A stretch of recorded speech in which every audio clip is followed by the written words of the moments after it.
mengenai John Dewey dan hubungannya dalam pendidikan matematika. Ini merupakan salah satu tugas pada mata kuliah filsafat pendidikan matematika. Nah, podcast ini akan membahas mengenai John Dewey. Adapun saya Lisdayanti sebagai narasumber pertama, dan saya Diana sebagai narasumber kedua, dan saya Inaya Resi Aulia Cahyadi sebagai host. Selamat menyaksikan.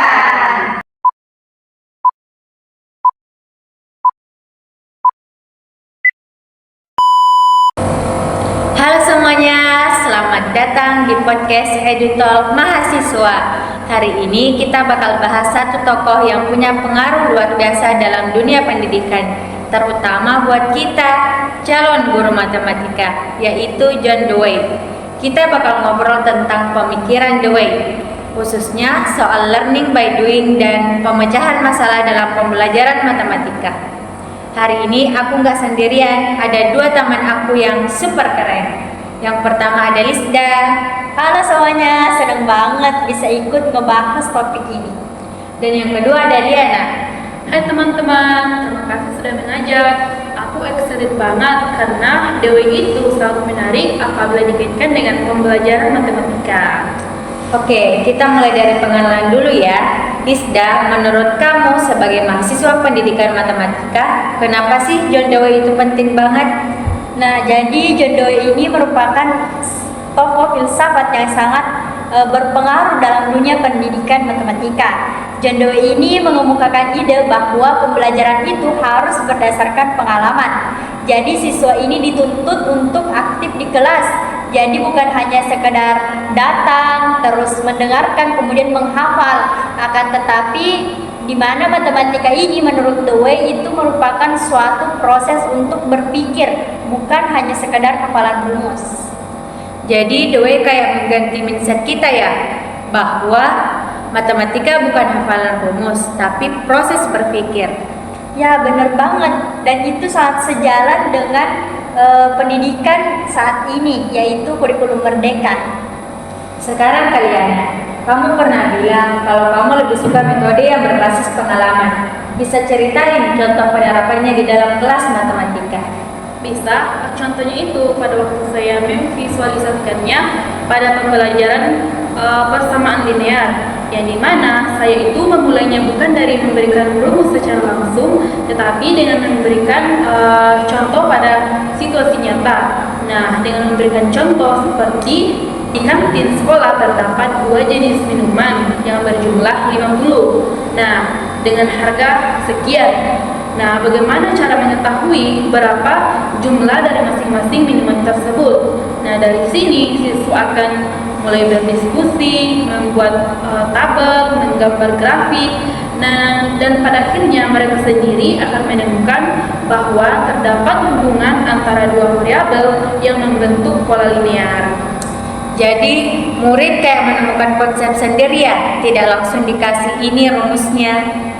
Betul sekali, dan ini sangat sejalan dengan prinsip Dewey, yaitu learning by doing, yang dimana siswa itu paham bukan karena mereka menghafalkan rumus, tetapi mereka sendiri yang mengalami prosesnya. Nah, saya setuju banget nih, karena seperti halnya kita nih sebagai mahasiswa, tentunya kita lebih paham biasanya ketika kita yang mengalami sendiri. Contohnya, ketika kita dihadapkan dengan tugas presentasi, tentunya kita berpikir bahwa wah, saya nih yang akan menjelaskan sendiri materinya. Tentunya saya harus lebih paham dong dibandingkan teman-teman yang lain.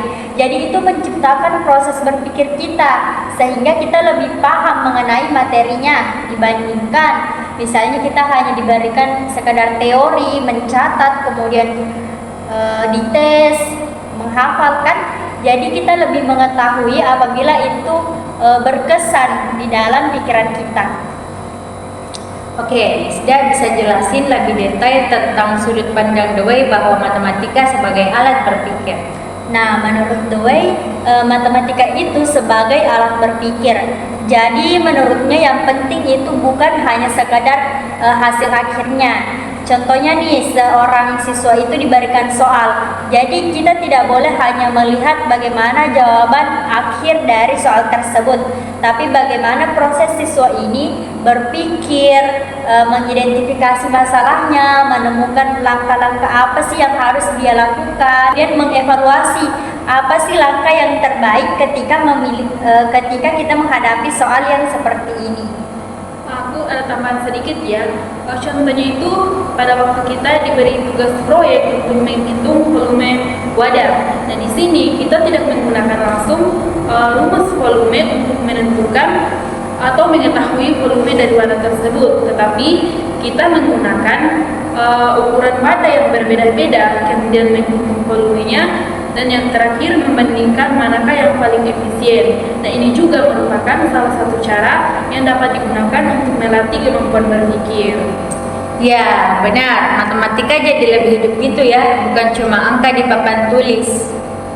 Sekarang masuk ke inti pembahasan.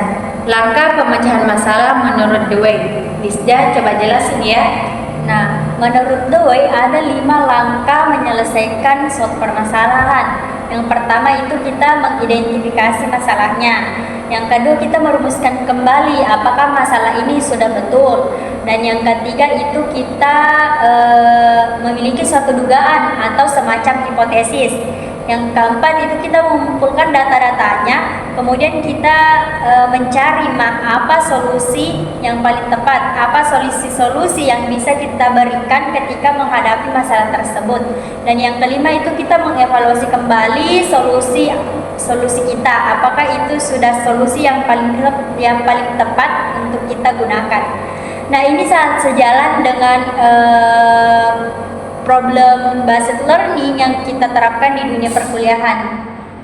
Diana bisa kasih contoh penerapannya di dalam kelas?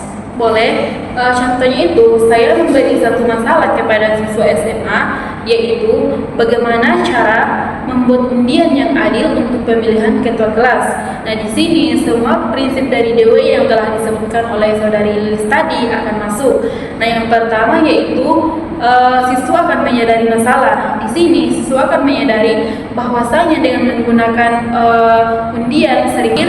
Dan yang kedua yaitu merumuskan masalah. Bagaimana keseimbangan, bagaimana peluangnya seimbang. Dan yang ketiga yaitu dengan hipotesis, apakah dengan menggunakan aplikasi,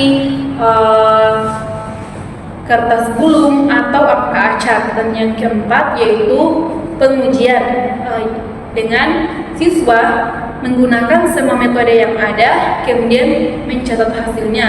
Dan yang terakhir yaitu evaluasi, siswa menentukan dari sekian atau dari seberapa banyak metode, manakah diantaranya yang paling baik dan yang paling efisien untuk digunakan.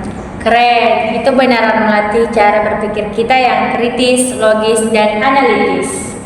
Menurut kalian, relevan nggak pemikiran Dewey bagi kita mahasiswa calon guru matematika? Relevan banget dong, terutama di Indonesia sendiri nih, kita menerapkan yang namanya kurikulum merdeka, di mana itu siswa dituntut untuk bagaimana pengalaman mereka, bagaimana mereka menyelesaikan proyek, problem solving, dan itu semua tentunya berakar dari pemikiran Dewey itu sendiri. Setuju banget. Nah, Dewey ini juga mengajarkan dan membuat kita sadar bahwasannya guru itu bukan hanya memberikan penjelasan rumus kepada siswa, tetapi juga memberikan situasi kepada siswa yang dapat membuat siswa itu tertarik untuk berpikir. Nah, dengan cara ini pula dapat membuat atau mengurangi kecemasan berlebihan dalam pembelajaran matematika. Ya, siswa nggak takut salah karena fokusnya ke proses, bukan cuma hasil.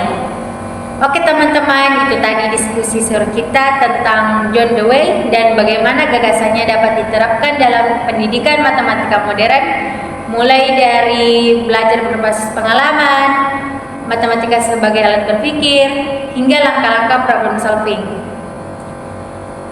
Terima kasih banyak buat Isda dan Diana yang sudah sharing. Terima kasih juga, seru banget. Dan terima kasih banyak buat para pendengar yang sudah stay hingga akhir. Dan sampai jumpa di episode berikutnya. Semoga bermanfaat. bermanfaat.